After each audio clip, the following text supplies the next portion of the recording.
السلام عليكم ورحمة الله وبركاته. ازيكم يا حلوين؟ عاملين ايه؟ يا رب تكونوا بخير. طبعا وحشتوني جدا جدا جدا فوق ما تتصوروا، بجد وحشتوني قوي قوي قوي. المهم ان الفيديو بتاع النهارده لطلاب تالتة اعدادي، اللي هم داخلين على الامتحانات ولحد دلوقتي هم ما عملوش اي حاجة في المواد، وفي ناس اصلا لسه لحد دلوقتي هي ما بدأتش اصلا في المواد. فالفيديو ده ليك. قبل ما نبدأ في الفيديو او هقول لكم هنعمل ايه في الفيديو، عايزة اقول لكم ان طبعا انا عاملة جروب خاص بمادة العلوم، بنشرح فيه علوم، بنحل اسئلة، بنتناقش، بنفتح الجروب اللي عنده اسئلة مش عارفها بيطرحها في الجروب. تمام؟ جروب واتس. الجروب ده انا هسيب لك اللينك بتاعه تحت في صندوق الوصف عشان لو عايز تدخل فيه قبل ما اقفل الجروب، لان انا كمان اسبوع ولا حاجة وهقفل الجروب، مش هدخل حد تاني. هسيب لكم اللينك بتاع جروب الواتس تحت في صندوق الوصف عشان اللي عايز يدخل واللي لسه مش معانا في الجروب، بجد هتستفيد جدا جدا جدا. خصوصا ان انا شخصيا اللي انا بتابع معاكم وانا اللي بشرح لكم وانا اللي بحل معاكم الاسئله، فدي حاجه كويسه ان يبقى في حد متابع معاك. انا بعمل الحاجه دي بس كمساعده مش اكتر، وعشان انا بحبكم وعشان انتوا هنا عيلتي اللي على القناه. دلوقتي احنا هنتكلم على الناس اللي هم ما بدأوش منهج خالص ولسه هيذاكروا من الأول. هتكلم فيه على جدول لتالتة إعدادي في 15 يوم بس إن شاء الله، يعني إن شاء الله إن شاء الله وبإذن الله. في ال 15 يوم دول لو أنت فعلا ناوي إن أنت تخلص وناوي إن أنت فعلا عايز تلم نفسك في الفترة اللي باقية لك دي قبل الامتحانات، فإن شاء الله وبإذن الله بعد الفيديو ده وبمجهودك وبعد كرم ربنا ليك إن شاء الله هتلم المنهج. بس أنت كده انوي النية صافية من جواك ان انت فعلا عايز تجيب اخرك الفترة دي، لان خصوصا خلاص احنا يعني خلاص ما فاضلش غير كام يوم على الامتحانات يا جماعة، يعني كل اللي فاضل بس هو شهر، اقل من شهر كمان.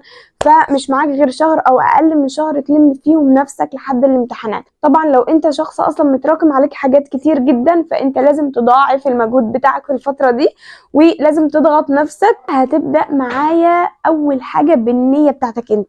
انا ما ينفعش اقول لك انت تعمل ايه وانت اصلا مش ناوي ولا في دماغك اصلا ان انت ايه تخلص اللي عليك، اللي هو انت هتسمع الفيديو وتكروت الفيديو وخلاص خلص الموضوع. وانا كده انا سمعت الفيديو ولكن انا مش هعمل الحاجات اللي انت بتقولي عليها. انا سمعت الفيديو وانا بحب الفيديوهات اللي من النوعية دي، ولكن انا ما بعملش اي حاجة من اللي بتتقال في الفيديوهات دي. طب ليه؟ يعني انت ليه بتسمعه طالما انت مش هتعمل حاجة؟ لازم الفيديو اللي هندخله يا جماعه ونسمعه لازم نستفيد منه. مش معنى ان احنا سمعنا الفيديو يبقى احنا ما نطبقش الحاجات اللي فيه، لا، في بعض الفيديوهات والله بيكون فيها حاجات كويسه، وانت لو طبقت الحاجات دي ومشيت عليها فعلا ممكن تلاقي ان انت جابت معاك نتيجه كويسه. فحاول ان انت تاخد يعني الحاجات المستفاده والحاجات اللي مش مستفاده تسيبها. يعني من الاخر كده اكيد في دافع خلاك تفتح الفيديو ده وانت ما فتحتهوش كده وخلاص، واكيد اللي خلاك تفتحه هو ان انت اصلا عندك تراكمات او انت ما فتحتش المنهج، فبتدور على حل ان انت تلم المنهج اللي عليك او جدول يخليك تلم المنهج اللي عليك. في الفيديو ده احنا هنعمل مع بعض جدول. الجدول ده عبارة عن 15 يوم لحد ايام الامتحانات كده، يعني قبل الامتحانات بحوالي اسبوع او اسبوع وشوية كده هتلاقي نفسك خلصت الحاجات اللي متراكمة عليك او المادة عموما او المواد كلها عموما يعني في ال 15 يوم دول. طب 15 يوم يا مس هيخلوني اخلص المواد كلها؟ ال 15 يوم كويسين. انا مش هقولك ان انت هتخلص كل المواد، ولكن عايزه اقولك ان انت لو ضاعفت المجهود اللي انت المفروض كنت بتعمله من اول السنه، يعني انا عايزه اقولك ان مش ال 15 يوم هم اللي هيخلوك تلم كل المواد اللي عليك، ولكن انت ممكن تلم بنسبه 80%، تلم بنسبه 85%. طب ال 15% يا مس، طب انا مش هلحق المهم يعني ولا ايه؟ انا ما قلتش كده برضو. انا كل اللي عايزه افهمه لك ان انت دلوقتي متاخر، وان انت دلوقتي يعني انت رقمت حاجات كتير وما كنتش بتذاكر مثلا من اول السنه، وجاي دلوقتي عايز مثلا تلم المنهج كله في 15 يوم. على فكره مش حاجه طبيعيه ولا منطقيه ان انت تلم منهج من اول الترم بياخدوه لحد دلوقتي في 15 يوم بس. في ناس طب بتلم يا مس المنهج ده في 15 يوم واقل من شهر وبتجيب مجاميع على فكره، وممكن تقفل وتطلع اوائل على المحافظه. عادي جدا بيحصل، مش هقول لك ما بيحصلش، لا بيحصل. وانا كواحده على فكره بتيجي برضو ساعات بيجي عليها اوقات في الكليه بتذاكر في اخر فتره وبجيب تقديرات. فانا اللي عايزه اقوله لك ان هو والله توفيق من ربنا، لك ان ربنا كريم جدا جدا جدا. يعني انت ممكن تكون انت اجتهدت في ال 15 يوم دول بس، ولكن جبت مجموع فوق تخيلاتك وفوق المفروض اللي انت كنت مثلا هتجيبه على التعب بتاعك ده. ولكن ربنا بيكرم، بيدي يعني اضعاف التعب بتاعك. ربنا بيكرمنا ويدينا برحمته وكرمه، مش بمجهودنا احنا مجهودنا لو على مجهودنا والله، فاحنا اصلا مجهودنا ما يجيش ربع كرم ربنا، او ما يجيش اصلا، يعني عايزه اقول لك ما يجيش ذره في الكرم بتاع ربنا. انت بس اجتهد واعمل اللي عليك وراضي ربنا على قد ما تقدر في الفتره دي. حاول تراضيه ان انت تصلي، ان انت تدعي، تقرا قران، الاذكار، الحاجات دي كلها يعني. فدي كلها حاجات بتقربك من ربنا. وحاول ان انت تدعي كتير جدا جدا جدا الفتره دي، عشان الفتره دي بجد هي بتبقى بتوفيق. الفترة دي بجد في أي سنة دراسية عايزة أقول لكم اللي هي فترة ما قبل الامتحانات وأنت وفي الامتحانات، دي بتبقى توفيق من ربنا. فأنت توكل على ربنا كده وفكك من موضوع الوقت ده خالص، يعني ما تشيلش همه. يوم ما تبقى في اللجنة يبقى أقول مثلا أنا ما ذاكرتش، أنا ما عملتش، أنا ما سويتش، اندم وازعل وفهم. يعني أنت دلوقتي لسه في وقت، انت استغل الوقت اللي معاك وملكش دعوة بأي حاجة تخص الوقت ده. يعني أنا مثلا فاضل قد إيه، انا قلقان ان الوقت ده مثلا عشان قليل فيأثر عليا، يخوفني ان انا ما اخلصش، ان انا ما انجزش، ان انا ما اعملش، ان انا ما اجيبش مجموع، وهكذا. الكلام ده كله على فكره بيأثر على نفسيتك انت، بيأثر عليك انت في الدراسه بتاعتك وفي المذاكره بتاعتك، وبيخليك ما تنجزش حاجات كتير، ويخوفك ويوترك ويضيعك حرفيا. انا عارفه ان في ناس كتير جدا من كتر التوتر والخوف والضغط والتفكير في الوقت والتفكير ان خلاص الامتحانات والكلام ده كله، لا وده بيأثر على مجهودهم. يا سيدي جدولنا كده متكون من 15 يوم. الجدول متكون من كام يوم؟ 15. طب ال 15 يوم دول يا مس هقسم ازاي عليهم المواد؟ انا عندي كل المواد. طب انا عامله لك الجدول 15 يوم بس عشان قبل الامتحانات بحوالي اسبوع تبدا ان انت تحل تحل المحافظات السابقه او الامتحانات السابقه في كل ماده.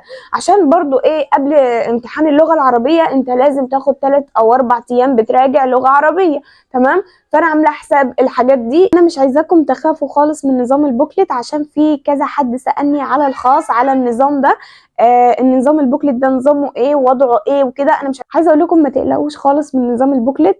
كل الحكايه بس هو شكل الورقه هو اللي بيختلف. هي كراسه عادي، كل سؤال مثلا بيبقى فيه تحتيه جزء انت بتحل فيه، هما بيبقى مدينك المساحه في الورقه ان انت تحل وكده.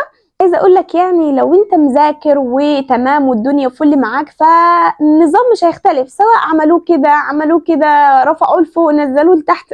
بص يا سيدي انت هتعرف تحل في اي حاجه. المفروض ان انت كطالب يعني انت بتذاكر عشان تعرف تحل في اي حاجه ايا كان نظام الامتحان ايه، سواء مقالي اختياري صح وغلط. احنا ملناش دعوه بالورقه بتاعه الامتحان سواء هي بوكلت ولا بابل شيت، ان شاء الله تكون حتى ورقه كراسه يا اخي يدوك تحل فيها، انت بس حل.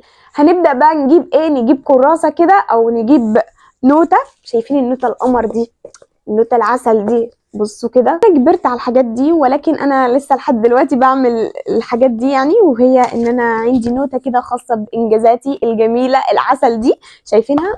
حتى البنوته حلوه زي حتى انا كاتبه التو دو ليست بتاعتي. يعني شايفين دي كلها حاجات انا كنت بنجزها في ايام امتحانات العملي عشان اوصل الدرجه النهائيه في امتحانات العمل. ان شاء الله ادعوا لي، يعني ادعوا لي كده ان يكرموني في التصحيح. انا عملت اللي عليا وذاكرت وحليت كويس والله في الامتحانات، فادعوا لي بس ان هم يكرموني في التصحيح ويدوني الدرجات كامله ان شاء الله. يعني ان شاء الله ان شاء الله هفرحكم برضو بنتيجتي، وعايزاكم انتوا كمان تفرحوني بالنتائج بتاعتكم. النوته زي دي تمام. النوته دي هتبدا ان انت تكتب فيها كل المواد المتراكمه عليك او الدروس المتراكمه عليك. المهم تبقى كاتب كل المواد او الدروس اللي متراكمه عليك هنا، وقصادها مثلا الحاجات اللي هي انت مذاكرها. يعني انا كنت عامله الفيديو ده على اساس مثلا الناس اللي هي ما ذاكرتش من اول السنه او ما ذاكرتش من اول الترم.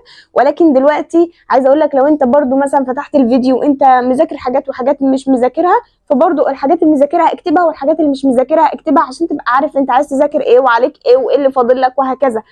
كل دي حاجات هتخليك تبقى منظم ومرتب في ان انت تبقى عارف انت ماشي ازاي وبتعمل ايه وايه اللي عليك وايه اللي مش عليك، ايه اللي محتاج مراجعه، ايه اللي محتاج مذاكره من الاول وهكذا. فدي اول ستيب احنا بناخدها عشان نبدا خطوات المذاكره بتاعتنا، او عشان نبدا ان احنا نضغط نفسينا بقى في فتره الامتحانات. خلاص العد التنازلي بدا بقى، خلاص انا مش معايا غير اقل من شهر، المفروض الم نفسي بقى واتلم كده. المفروض ان انا بعد الفيديو ده اقفله واروح اذاكر واخطط واشوف انا هعمل ايه، مش مثلا اسمع الفيديو واقفله واروح اسمع فيديو تاني ومعرفش ايه وافضل بقى من فيديو لفيديو من فيديو لفيديو. انت اول ما تقفل الفيديو ده تروح تمسك النوتة وتكتب كل اللي عليك، اللي متراكم في المنهج، اللي مش متراكم.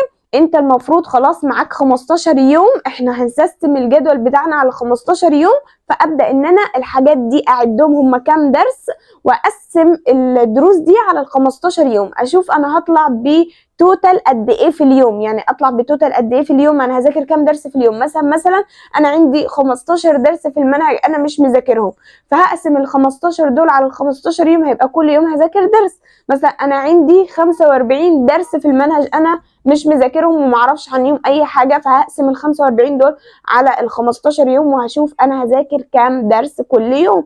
تمام، عشان اعرف التوتال بتاعي بتاع كل يوم المفروض اخلص كام درس، سواء بقى اخلصهم في علوم، في انجليزي، ايا كان، يعني في اي ماده. انت كل يوم على الاقل تذاكر 8 ساعات. احنا اي نعم مش بنذاكر بالكم بتاع الساعات، ولكن حاليا في الامتحانات احنا محتاجين كم الساعات ده عشان نخلص اللي علينا وعشان نلم المتراكم، او لو انا ما بداتش عشان اقدر الم حتى 80% لحد الامتحانات من المنهج بتاعي في كل المواد. وكمان في وقت المذاكره بتاعتك خلاص انت عرفت انت هتذاكر كام درس في اليوم، تبدا ان انت كل يوم بقى تحدد من الدروس دي، مثلا انا هذاكر كل يوم 3 دروس. وما تنساش طبعا ان انت بعد ما بتذاكر كل حاجه انت بتحل عليها. يعتبر كده انا خلصت كل حاجه انا محتاجه اقولها بالنسبه للجدول، لان انا مش انا اللي هعمل لك الجدول، انت اللي هتعمله على حسب الحاجات المتراكمه عليك وعلى حسب المنهج اللي انت ما فتحتوش لحد دلوقتي. لان مثلا شخص ممكن يكون فتح ماده العلوم وخلصها، شخص تاني الدراسات ما خلصهاش وعنده حاجات كتير في الدراسات مثلا لسه ما ذاكرهاش وكده. ما حبيتش ان انا اديك جدول كده معمول او جدول يمشيك بالظبط، لا انا عايزاك انت بنفسك تعرف انت عايز تعمل ايه، وتحدد انت ايه الحاجات اللي عايز تخلصها وايه الحاجات اللي مش عايز تخلصها، ايه الحاجات اللي مذاكرها وايه الحاجات اللي مش مذاكرها. دي كلها حاجات بتبقى معلومات عندك انت مش عندي انا، عشان ابني لك الجدول على اساسها. تمام، فالجدول انت اللي بتعمله، انا بديك بس مثال. عايزه اقول لكم كمان ان انا هنا بشرح على القناه منهج العلوم. لو انت ما تعرفش حاجه في ماده العلوم او لسه ما فتحتهاش لحد دلوقتي، فان شاء الله معانا هتقدر تفتحها وتخلصها كمان قبل الامتحانات. انا بنزل لكم شرح درس بدرس، والدرس بيبقى على جزئين هنا على القناه، يعني الكلام ده على القناه هنا مش في جروب الواتس، عشان ما تفتكروش ان انا بنزله على جروب الواتس وكده. انا برضو بنزله على جروب الواتس، ولكن اصلا الناس اللي على الواتس هي هنا على القناه، بنشرح الاجزاء اللي مش مفهومه في ريكوردات انا اللي بشرحها لكم.